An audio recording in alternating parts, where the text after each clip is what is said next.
মন খারাপটা একান্তই নিজের। তারপরও তোমাদের সাথে যখন শেয়ার করেছিলাম, তোমরা এত দিদিভাইরা আমাকে এত ভালোবাসা দিয়েছো। তোমাদের মনটা না অনেক বড়, অনেক ভালোবাসা রইলো আমার তরফ থেকে তোমাদের প্রত্যেকটা দিদিভাইয়ের জন্য। আজকের দিনটা আমি আগের থেকেই ভেবে নিয়েছিলাম নিজের মধ্যে কোনো মন খারাপ আনবো না।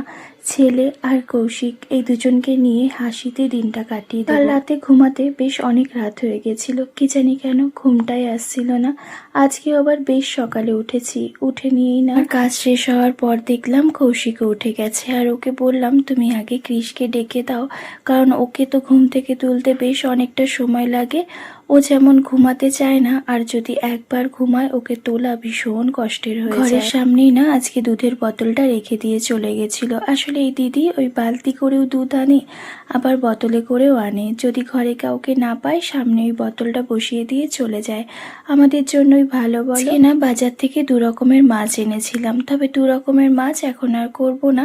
এখন শুধু ওই একরকম মানে রুই মাছটাই করব, তাও দুপুরের জন্য করে রাখবো।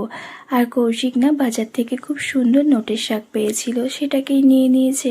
ভাবলাম শাকটা আর বাসি করে কি হবে, এই নোটের শাকটা ভাজা করে দিই। কুলসুমা বেগম দিদিভাই বলেছে, হ্যাঁ গো তোমার ভিডিও দেখতে আমার খুবই ভালো লাগে, আমি তোমার সব ভিডিও দেখি। অনেক ধন্যবাদ গো, আর অনেক ভালোবাসা রইলো।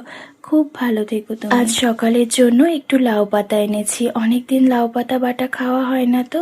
আর সামনেই যে ঘরটা রয়েছে তার চালের উপরেই তো সুন্দর লাউ গাছ হয়েছিল।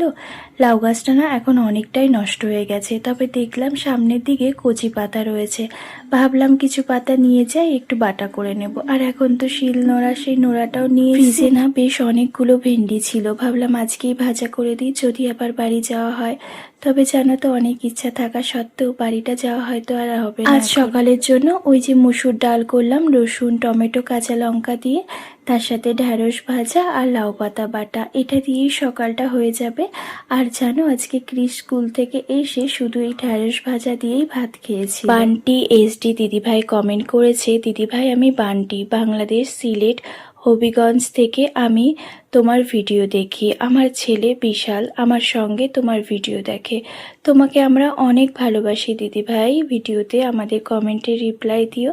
এই যে তোমাদের কমেন্টে রিপ্লাই দিয়ে দিলাম। আর তোমার ছেলের জন্য অনেক ভালোবাসা রইল। খুব ভালো থেকো বাবু। আজকে না রান্না করতে এতটাই দেরি হয়ে যাচ্ছিল, একবার তো ভাবলাম হয়তো কৃষকে আনতে, আজকে আর আমি যেতেই পারবো না।